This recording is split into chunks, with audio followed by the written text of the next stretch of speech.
Okay. A naval sonar signal sent in the was underwater seawater returns after 0.90 seconds. The speed of the sound in seawater is 1530. How far is the object? Okay तो इस question को पहले मैं समझाता हूँ फिर अपन इसको solve करेंगे, ठीक है।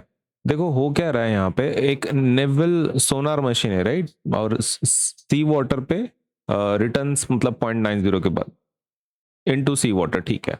The speed of the sound इतना स्पीड है। अब यहाँ पे देख लो, ये आपकी शिप है right, this is the ship what we have. अब इसमें शिप में क्या हो रहा है, ये सोनार सिग्नल भेज रही है नीचे की तरफ। ये शिप क्या कर रही है, नीचे की तरफ सोनार सिग्नल भेज रही है और फिर वही सिग्नल वापस आ रहा है और फिर सपोज लेटर से वो डिटेक्ट हो रहा है, सही है।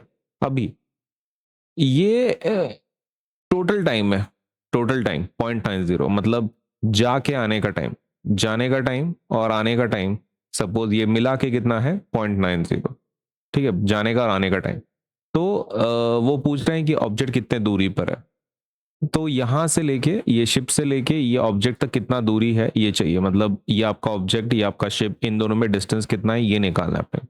तो बहुत आसान है राइट। अब इसमें आपके पास दो ऑप्शन है, आपके पास ऑलरेडी स्पीड ऑफ साउंड तो है, स्पीड ऑफ साउंड ऑलरेडी दिया हुआ है क्वेश्चन में, पानी में कितना स्पीड है और टाइम दिया हुआ है, तो हम डिस्टेंस निकाल सकते हैं राइट।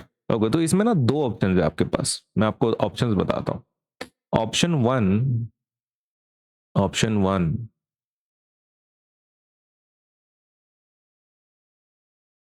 ऑप्शन वन ये है कि आप टाइम को कंसिडर कर लो जो भी उन्होंने दिया है टी, कोई दिक्कत नहीं, 0.90 ऐसा ले लो।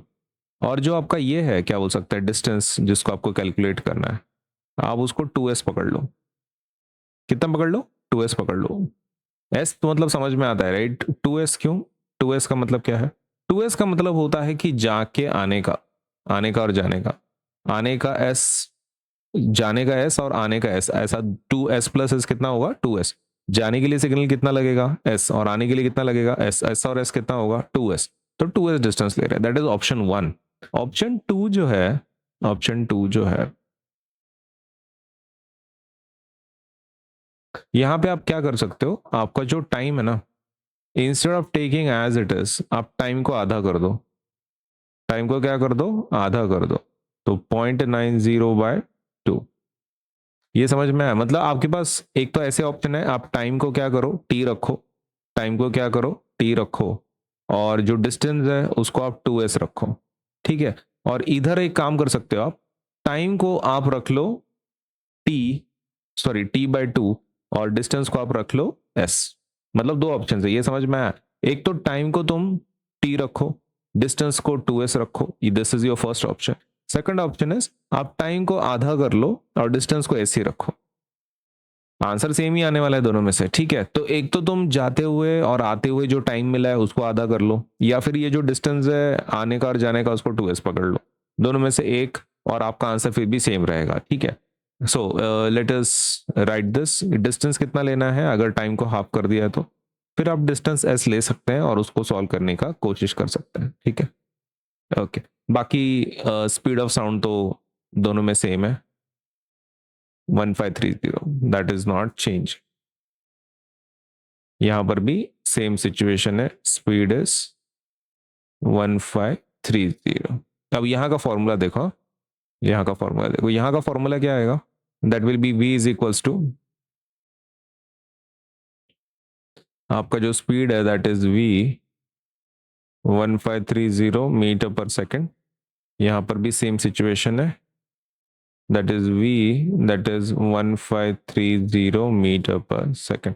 अब ये v का वैल्यू देखो, v is equals to 2s/t, ये ऐसा फॉर्मूला है जो अपने बुक में यूज किया गया है, v is equal to 2s/t या फिर 2d/2t। यहाँ पे डिस्टेंस की जगह पे s की जगह पे d भी ले सकते हैं, आपकी मर्जी, it's one and the same thing.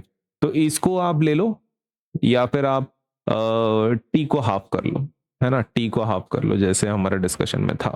Okay so that is s/t। यहाँ पे s/t कैसे ले पा रहे हैं, s/t कैसे ले पा रहे हैं, क्योंकि मैं टाइम को हाफ कर रहा हूँ ना, टाइम को क्या कर रहा हूँ हाफ कर रहा हूँ, this is the time I need to take, सही है। टाइम को मैं हाफ करने वाला हूं तो that is the value, time को मैं क्या कर रहा हूं हाफ कर रहा हूं 0.90/2, 2 and that is the value of t here. t यहाँ पे कैसा है 0.90, यहाँ पे t का वैल्यू क्या है 0.90/2, हाफ ले रहे हैं हम लोग टाइम, ऐसा है. सो लेट अस प्लग, इसमें देखते हैं इसमें वेलोसिटी कितनी ले रहे हैं आप, तो स्पीड कितनी ले रहे हैं 1530, आपका ये क्या है टाइम का वैल्यू कितना है 0.90, करेक्ट. ओके, तो लेट अस सॉल्व दिस. इसको हम भेज देंगे इधर के साइड में और ये 2 डिवीजन में चला जाएगा, सही है. So let us do that. नहीं तो इसको डिवाइड कर लेते हैं.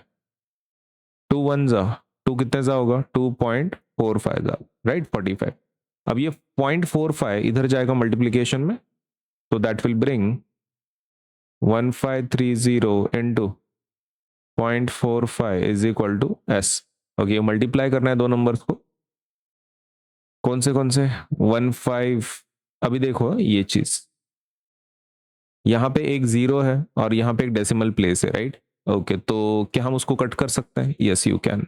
ये एक डेसिमल और ये जो डेसिमल है ना यहाँ पे शिफ्ट हो जाएगा, मतलब 4.5 में, ठीक है. Okay, so that is that. Number कितना होगा फिर वो 153 इंटू 0.45 की जगह पे 4.5 हो, सही है.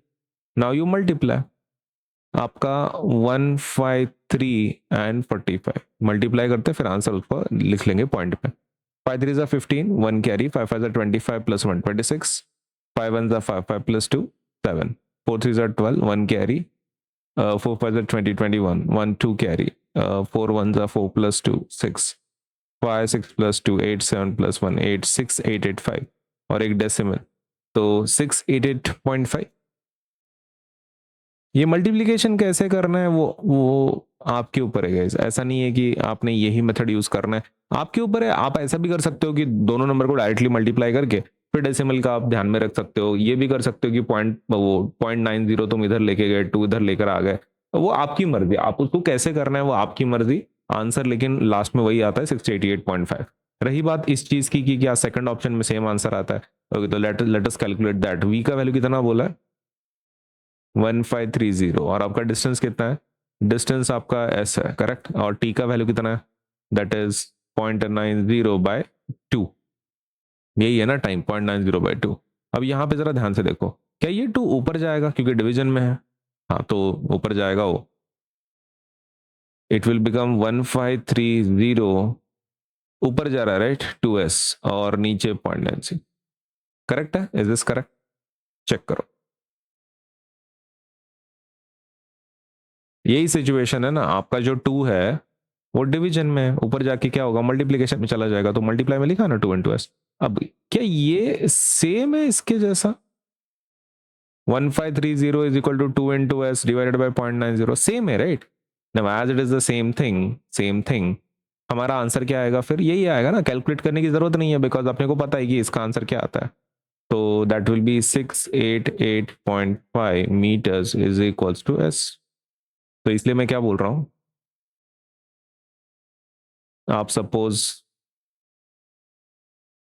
आंसर सेम ही आता है दोनों मेथड से, लेकिन मुझे लगता है ये फॉर्मूला यूज कर लो because this is specifically for echo जैसे एग्जांपल्स के लिए. तो नेवल सोनार अगर जहां पे साउंड आपका वापस जाके आ रहा है, ओके, तो उसमें यही फॉर्मूला आप यूज कर लो, है ना. यूनिफॉर्मिटी रखो, का एको टाइम को आधा करने का नहीं ये करने का. यूज दिस फॉर्मूला, दिमाग में नहीं रहता, टेंशन नहीं रहता, एको का आया जैसे कि, तो ये फॉर्मूला यूज कर लो, ठीक है. ओके, एंड ऑल्सो चीज, हाँ, इसमें आप ये फॉर्मूला भी यूज कर सकते हो 2d/t.